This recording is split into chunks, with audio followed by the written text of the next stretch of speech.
Yes.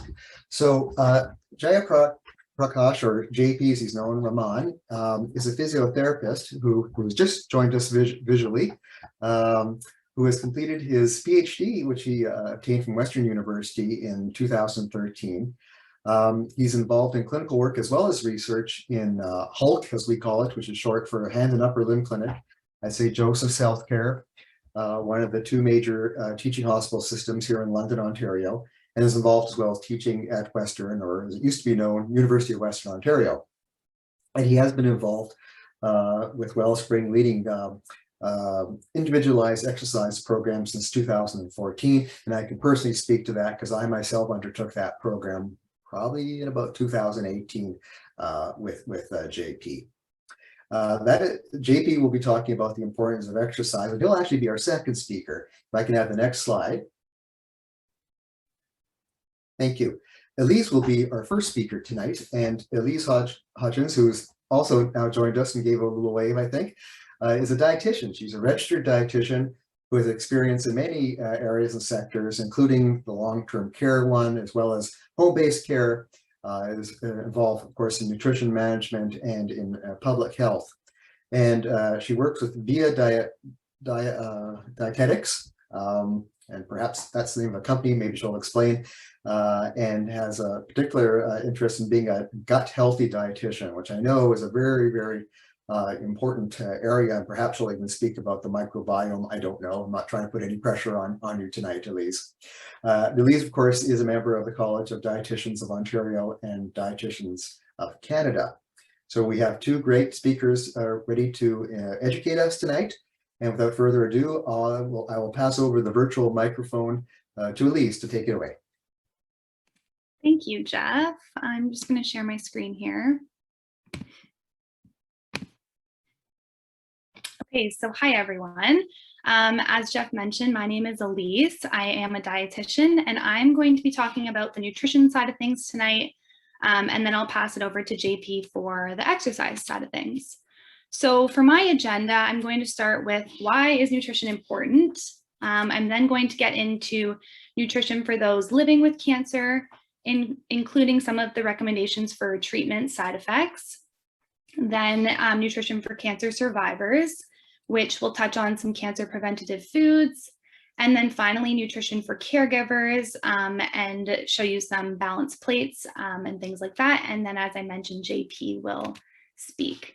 So why is nutrition important? Obviously, nutrition is extremely important, but for this specific population, to maintain strength and energy through all stages of cancer, to minimize unpleasant nutrient-related side effects and complications, to prevent or reverse nutrient deficiencies, to help patients tolerate treatments, to protect immune function and reduce risk of infection, very important for this population, ensure adequate hydration, and probably most important, maximize quality of life and aid in recovery and healing. So first and foremost, I'm going to talk to nutrition for those living with cancer. So I want to stress that there is no cancer diet for all. Nutrition recommendations will look different for everyone at different stages of cancer, different types of cancer. So I want to stress that you should speak to your physician or your dietitian based on what you can tolerate and what your diagnosis is. So I'm going to be speaking a little more generally just for that reason. So selecting a varied and balanced diet. Sorry, did I pause there? Hopefully not. Selecting a varied and balanced diet is very important. Different foods have different nutrients in them, and it's important to be getting all those nutrients at this time. You want to include a source of protein at all meals and snacks. Protein is very important for healing, immunity, and strength. So choosing those high protein foods, meats, fish, eggs, tofu, beans, legumes, things like that. If you can get a source of that at all meals and snacks, that is the ideal. Choose foods that will help manage your symptoms. I will speak about this a little more in my next slide. Be cautious of specialized and fad diets. So fad diets are often restrictive in calories and protein, and that's not the goal right now in those living with cancer. We want to make sure we're getting enough calories and protein to aid in our healing. So just be very cautious of specialized diets, because there is no diet that has been shown to have a cure for cancer or anything like that. And the most important goal is getting the best nutrition that we can at this time. Pay extra attention to food safety practices because our immune system is weakened during cancer. So basic food safety practices, cooking your meat, not eating runny egg yolks, preventing cross-contamination in the kitchen, things like that are super important right now because, as I mentioned, the immune system is weakened and we don't want anything to affect that. Drink plenty of fluids is always important, but especially at this time. And it's not uncommon to lose weight in cancer. It's not desired, but it's not uncommon. It's called cancer cachexia. And to combat this, we want to try and choose higher calorie foods as tolerated. So things like sauce, gravy, butter, dressings, all these things are high calorie. Milkshakes are really, they're usually easy to drink and tolerate and high in calorie. High-fat dairy products such as whole milk instead of skim milk, all those things will aid in preventing weight loss, which we don't want. So as I mentioned, recommendations for treatment side effects. So this, again, will vary from person to person based on their treatment, based on their type of cancer, things like that. So these are the main ones that I'm going to touch on. As I'm sure people are aware, chemotherapy, radiation have some very negative side effects sometimes, and sometimes can impact our nutrition. So these are just some suggestions to combat that. So fatigue, the most common side effect. Some recommendations are prepare food when you feel your best and freeze the leftovers. Then you can take them out of the freezer when you are feeling especially tired and eat them on those days. It's okay to temporarily rely on convenience products like canned and frozen. So obviously as a dietitian, this isn't something I would always recommend, but there is a time and place for this. And like I said before, getting calories and protein is so important in this time. So if you need to eat canned foods, frozen foods to be able to get your nutrition, then that's important. Consume foods that require less chewing. Chewing is actually very exhausting at times. So I'm assuming the thought of chewing like a steak or something like that is very exhausting to some. And there's foods that require less chewing, like smooth foods, yogurts, milkshakes, things like that. And again, drinking plenty of fluids is always important. So for nausea, eating small amounts of food more often, so 6 small meals a day is recommended rather than 3 large meals. Room temperature or cold foods are often better tolerated. Foods that are hot have a strong aroma associated with them, and that can increase nausea. Drink your beverages between meals rather than at your meals. So if you're drinking your beverages at your meals, it will sometimes cause your stomach to feel more full and bloated, and that can increase nausea. So it's better to eat your food and then about 30 minutes later, drink your fluids, but make sure you are drinking your fluids, as I mentioned. And you can always speak to your physician about anti-nausea medication. Taste changes is another very common side effect. Some recommendations is rinsing the mouth with water and a baking soda mixture. Oftentimes the taste changes are associated with meat. They can taste very metallic. So marinating meat in juices, sauce, broth, things like that sound appealing to you can help combat that. Again, serving foods at cold temperature because they will have less of a strong flavor associated with them. And then using plastic utensils can be helpful rather than metal, again, because food has the tendency to taste metallic in treatment. So plastic utensils is an easy way to help that. For dry mouth, sucking on hard or sugar-free hard candies, popsicles, ice chips, and always drinking water. Choose foods that have broth, sauce, dressings, things like that. Avoid salty foods and alcohol, which can make the mouth more dry. Apply balm or ointment to the lips often to keep them moist. And then early satiety is very common as well. This is when you feel full quickly during a meal. So to combat this, we want to choose high calorie, nutritious foods to maximize our intake. So if we're only going to be eating a little bit before we get full, we might as well make that food very high in calories and nutrition. Supplement with meal replacement beverages can be helpful for some. This is something I would also speak with your dietitian about, but these are just things like Ensure, Boost, things like that have high calories and are easier to consume sometimes than food. Again, eating small meals more often. And greasy foods and high fat foods take longer to digest. They sit in the stomach more. So if we're getting full quicker, that can make that worse. So avoiding those foods during this time. Okay, I'm going to move into nutrition for cancer survivors. So the recommendations for cancer survivors are to follow the recommendations for cancer risk reduction. So in other words, there is no diet for cancer survivors. It's just the goal is to prevent a secondary cancer. So some of these recommendations are to eat a variety of vegetables, fruit, whole grains, legumes. There is significant research on the Mediterranean diet and the DASH diet, which I'm not going to go fully into for the sake of time today, but it's very accessible on the internet. Mediterranean diet is lots of whole grains, seafoods, healthy fats, fruits and vegetables, and a DASH diet is limited in sodium, sugars, and saturated fats. And both of these diet types have research proven to prevent cancer risk. So definitely something to look into. They also reduce risk for several other chronic diseases. So the Mediterranean diet and the DASH diet are great ways of eating. Limiting consumption of red meats and processed meats. Limiting alcoholic drinks. So for men, the recommendation is less than 2 drinks per day. Limit consumption of salty and processed foods.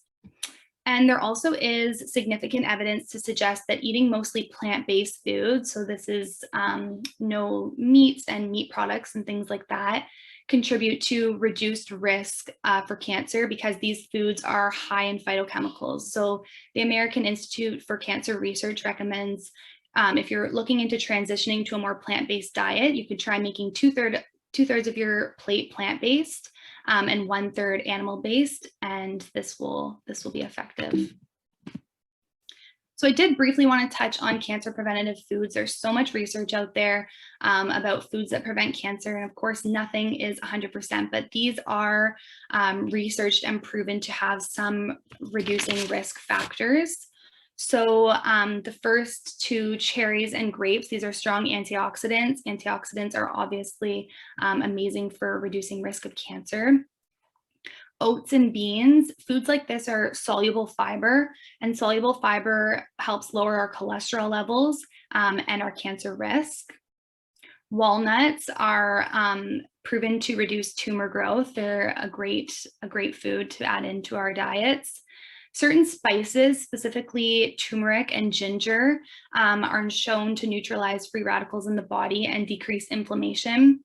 Inflammation is a hallmark of cancer, and so these spices are great to combat that. And tomatoes, also a potent antioxidant, and I'm sure as many of you know, there is significant research to show that tomatoes can reduce prostate cancer risk. So adding these foods into the diet in any capacity is great. Now I'm going to move into nutrition for caregivers. So obviously extremely important. Caregivers need to stay healthy and nourished to properly care for their loved ones who are going through cancer treatment. Like I previously mentioned, healthy eating is different for everyone based on, preferences, culture, intolerances, things like that. So I am speaking broadly for that reason. And I would again urge you to speak to your individual dietitian or physician about more specific recommendations. But in general, for a caregiver, eating a variety of fruits and vegetables, like I mentioned before, different colors in foods equals different nutrients. So that's why people say to eat a variety of colors of fruits and vegetables, because you're getting different nutrients from each one. And just a little tip to shop in season produce. It's often much more affordable and nutritious, which would be appealing to a caregiver. Choosing whole grains, making water the beverage of choice rather than juice, pop, alcohol. Cook at home more often and limit highly processed foods. This will reduce sugar, sodium, things like that. Choose protein foods that come from plants more often. Beans, legumes, tofu, tempeh are all plant-based sources of protein. Some eating habit things, be mindful of when you're eating, and when you feel full, that's a good time to stop. And as I mentioned, inflammation is a hallmark sign of cancer, and I'm sure JP will touch on this as how exercise is important for this as well, but limiting stress, obesity, alcohol, all of these things are extremely important to reduce our risks of cancer. So I wanted to show you some just realistic looks at what a balanced plate would be, so you can kind of get an idea of how to put these tips into practice. So I have 3 examples here, and I wanted to kind of touch on each one and mention that my recommendations are always to try and have a source of carb, protein, fat, and fiber at all meals and snacks. It's a bit more difficult at snacks, but especially at meals. So carbs, protein, and fat are macronutrients that give us our energy and our calories. And fiber is just amazing for your health. It's great for digestion, reducing inflammation, things like that. So the first picture is actually right from the Canada's Food Guide website. It's kind of just showing examples, but it's a good way to structure your plate. So making half of the plate fruits and vegetables. Fruits and vegetables will give fiber, will give the fiber and some micronutrients that we all need. And then a quarter of the plate is protein. So in this example, it could be anything, seafood, eggs, things like that. And then the other quarter of the plate is carbs. So whole grain pasta, bread, rice, quinoa, things like that. And then in this example, it doesn't show a source of fat, but if you cook with olive oil, or if you added nuts and seeds on top of your food, that could be your source of a healthy fat in a meal like that. The middle one is a plant-based or vegan option, but it has all the elements of a balanced plate that I would look for. So for example, the protein source is the chickpeas, the healthy carb source is the quinoa and the sweet potato. The fat comes from the avocado, great healthy fats, and fiber comes from the vegetables, the avocado. All those foods would have sources of fiber in them, really, but yeah, those are the main ones. And then the last example, I just wanted to kind of highlight that your food doesn't have to look so separated on the plate, like a half a plate, a quarter of a plate, and a quarter of a plate. It can be mixed like this, and this is a great pasta dish that has all the elements that I was talking about. It just looks different as it's all mixed up. So, it has carbs from the noodles, protein from the chicken, healthy fat again if you were cooking with olive oil or something like that, and then fiber from the vegetables. So no matter what the plate looks like, as long as you're getting these elements, that would be considered a balanced plate and something to aim for. And that's all from me. So I will hand it over to JP now, and I will be back for Q&A if there's any.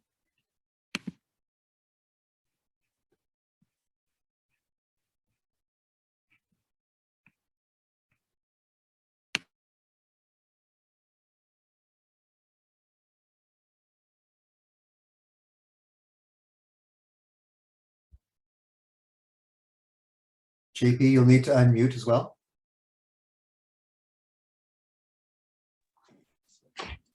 Thanks, Jeff. Hello, everyone. I'm JP, and I'm a physiotherapist, as Jeff introduced, and I've been running a Wellspring exercise program since 2014, and which is on a break now because of COVID. And there was a great presentation by Elise, and we used to say that food is medicine, and I could see how food can be medicine for all of us, not just for people dealing with cancer. So thanks, Elise. So getting into my topic, I'm going to talk about exercises and life after or during cancer.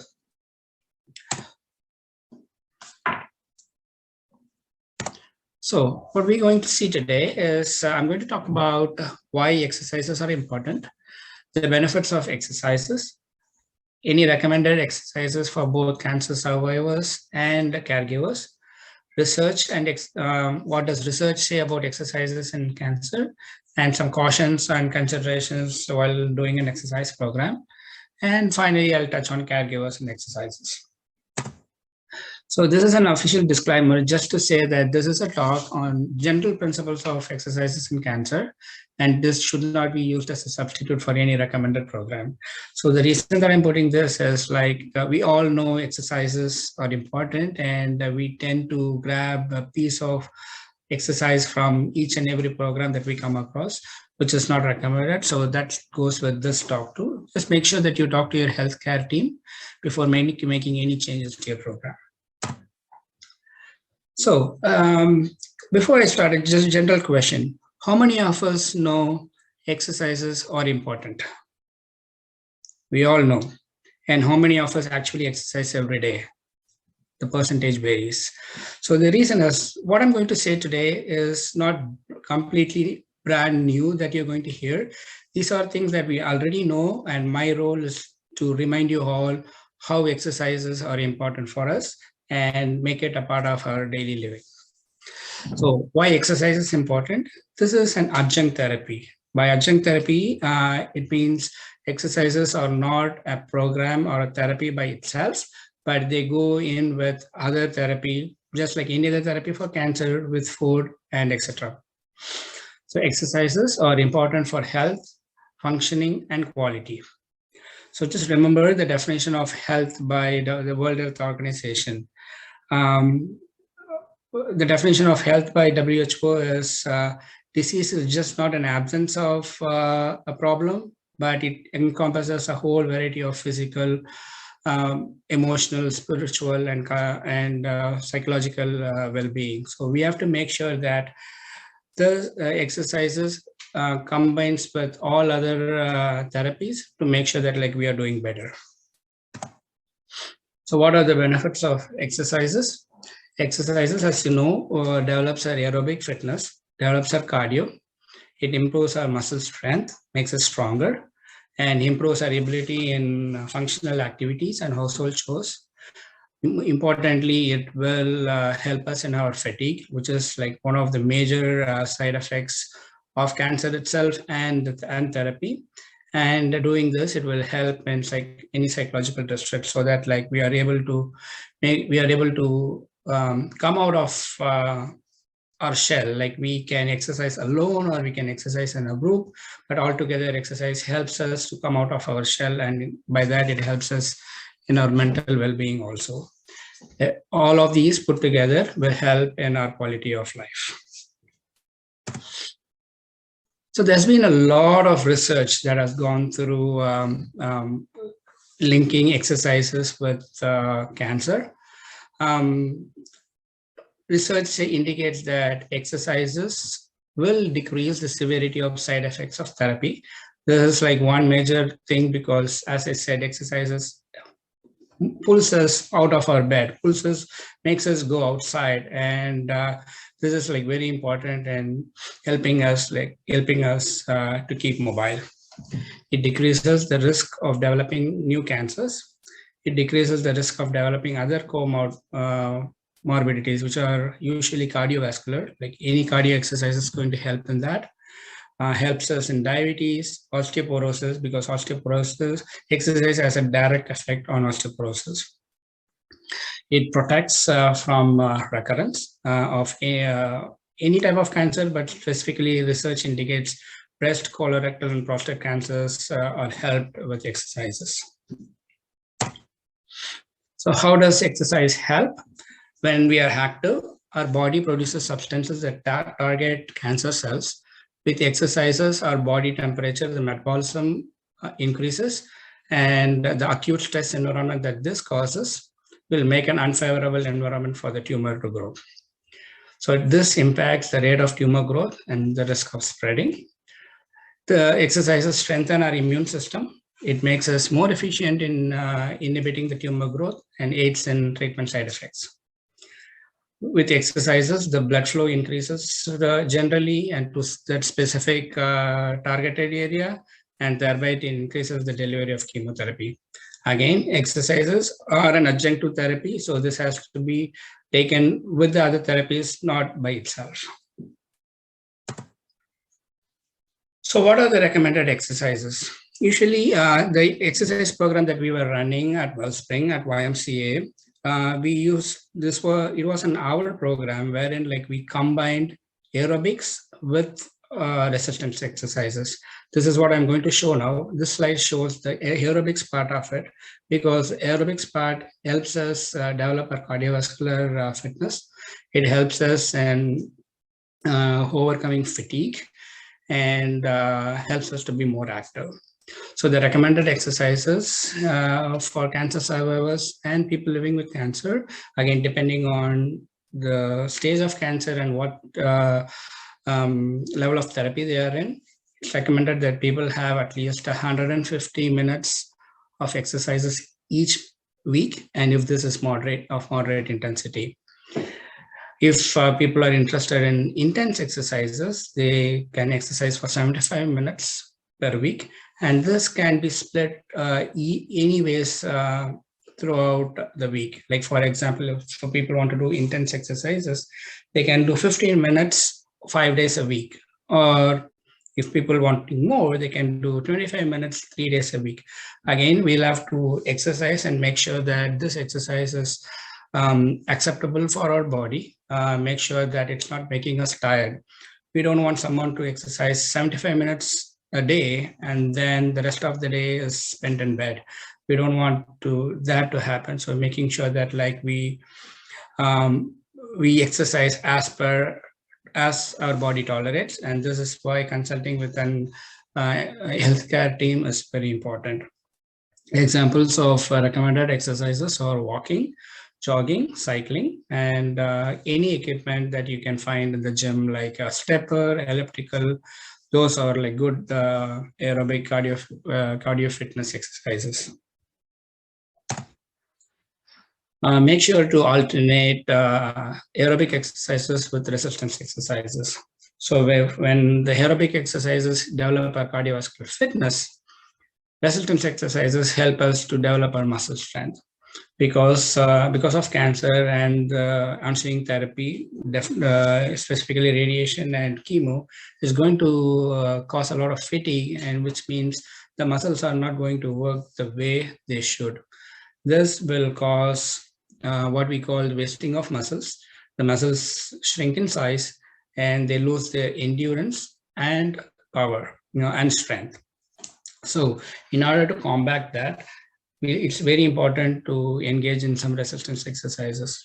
Again, the intensity of exercises depends on our body and the stage of cancer and the therapy that we are in. So we'll have to make sure that like we are pacing the exercises in such a way that our body is able to work with the exercises and therapy at the same time. So the recommended resistance exercises are frequency is 2 to 3 resistant exercise sessions per week. And by sessions, it can be anywhere between 15 to 30 minutes. And this is what I recommend, so that like after 15 to 30 minutes, the body still has enough time to recover from whatever load that we have imposed on. So the exercises can be moderate to high intensity, and we should usually target the major muscle groups. And we can use resistance exercises through any mode. It can be weights, it can be dumbbells, barbells, anything that we can find in the gym. Or if we are not able to work with weights, we can use very lightweight, light therabands. Again, when you're using therabands, be mindful that the therabands come in different colors. The lighter colors are usually lightweight, light resistance, and as the color becomes darker, they are more intense. So again, the colors depend on the company that we use. So we'll have to make sure that we understand and the resistance they offer, and make sure that there is someone to guide this.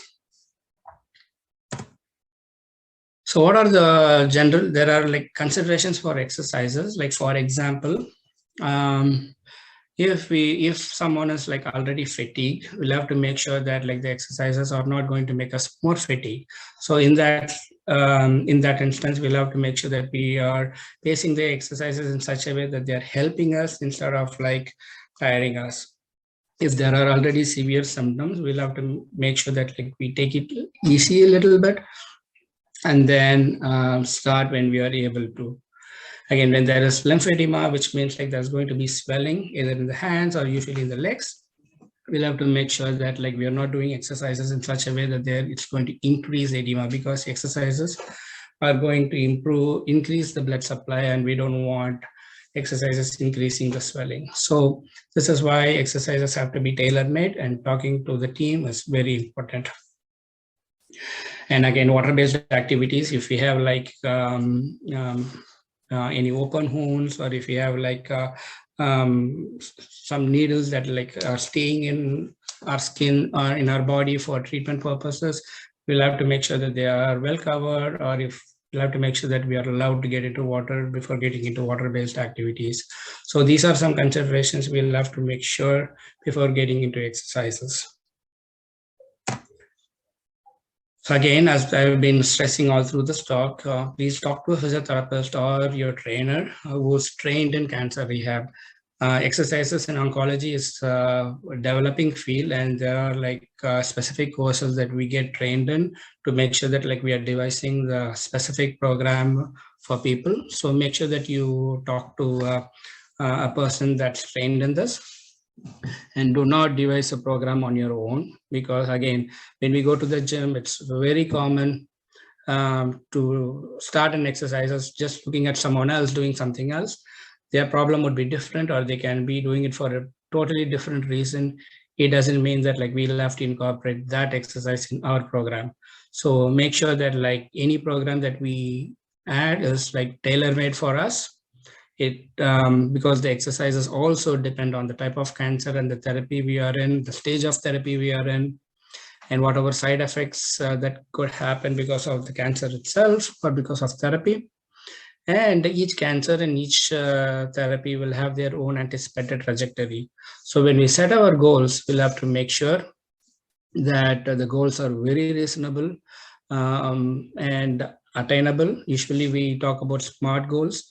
Make sure that like you talk to an healthcare person to set up like goals that are achievable and sustainable, and making sure that like there are like short-term goals and long-term goals.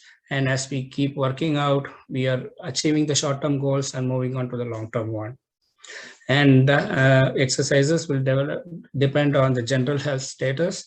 As I say, everyone can't do everything. Everyone can't lift weights. Everyone can't run for an hour. So we will have to make sure that like the exercises are good for us and help us in the long run. So caregivers and exercises. So exercises is like important for everyone. So we all know that like we all have to exercise at least every day, or at least 3 to 4 times a week. So this is very important for caregivers also, because one of the important effects of exercise is to reduce stress. So this will reduce, exercises will help us to keep moving, come out of our shell, get outdoors, get that fresh air. So this will definitely reduce our stress. So exercises will improve our overall well-being. It gives us more energy if done in the right way. It lifts our mood, and we'll be less depressed, anxious, angry, and stressed. So what kind of exercises can caregivers do? Like any kind of exercises that's good for you. Some examples, again, it can be an aerobic exercise or a resistance exercise, or both put together in the right mix. You can go for a walk, jog, bike, again, even like stairs. Like instead of using elevators, using stairs is a great exercise. Parking the car a little farther away from wherever you are and making sure that you're walking to the place, to your destination, is a great exercise. Doing some yard work in summer, it's great. Like this is one of the best things that you can do. It's not about like what we are doing in the yard, like just being there in the middle of some vegetation is good for us. Engaging in some sports, And swimming is a great exercise because water can be a great stress buster. If you're not able to move out of the house because of your situation, you can still sit and exercise, just like lifting some weights while sitting, shoulder circles, stretches, wall push-ups and sit-ups are all like great exercises. Remember, something is better than nothing. So keep yourself moving. What's recommended generally? 30 to 60 minutes, 4 to 6 times a week. 4 to 6 times a week is what we all recommend. But if you can at least work out alternate days, 3 times a week, it's great. Start at 10 minutes. When you're devising a program, don't devise a program for an hour, because like if you're going to devise a program for the hour, the rate of dropout is high. So you will exercise for an hour for maybe like 2-3 days, and after that we will find reasons, our mind will find reasons just to drop out. Make sure you start low, less duration, like 10 minutes a day, and slowly progress as it becomes an habit. Again, I have written an article, anything that's done for 21 days becomes a habit. So make sure that you push to make exercise a habit. And again, as I said, something is better than nothing. Start today. So I always include these lines from Robert Frost. The woods are lovely, dark, and deep. Woods is actually life. So the life is not something to be spent indoors, not something spent to be just outdoors or alone. It's just like full of joy, fun, laughter, and mysteries. We just have to keep going to unveil it. Thank you, and thanks for this opportunity, and all the best.